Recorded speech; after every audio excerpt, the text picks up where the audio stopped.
Hi, I'm Mike Chesworth from Starts at 60, and I'm here today with Felicity Duffy from Westpac. And we're talking about a really hard subject today, which is our own mortality. And in that subject, it's about, well, how do we start having the conversation with other people? How do we start having that conversation with our parents, our siblings, our kids, to make sure that we've got a plan in place and we kind of go out with the celebration that we want and not something that someone else is directing. I read recently an article that said that we spend so much time planning for a birth, but we don't plan for a death. And I think that's the crux of some of the problems we have today.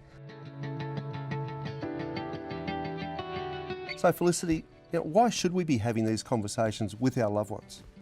Mike, I think losing a loved one is a really difficult time. And if you haven't had those conversations with those people that are near and dear to you before you go, they're kind of left dealing with the loss of you, but also wondering, what did you want them to do? Yeah. And that's not just about your financial affairs, it's about all those things within your home that were your possessions. Where do you want them to go? And then also, how did you want to be remembered? What's that celebration you wanted to happen for the end of your life? Because I think that sometimes when people do pass away, it must be really hard on the family that are now trying to second guess, well, what did they want? How did they want to go out?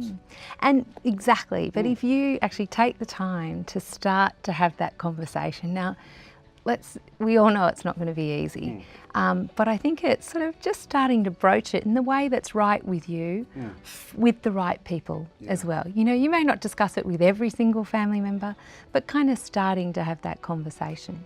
I think it's going to be different having that conversation with your kids as opposed to your parents, and because it might be a different kind of conversation with your parents. Yeah, well, and I've heard a few people say, I feel really nervous about broaching it with mum and dad. Yeah.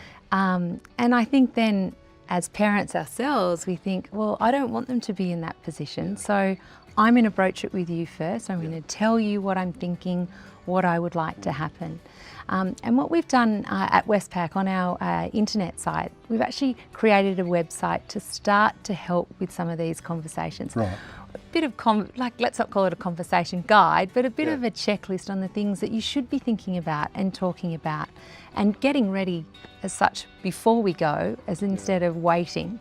Oh, so it's kind of it gives you a bit of a plan and gives you some ideas to be able to have those tough conversations.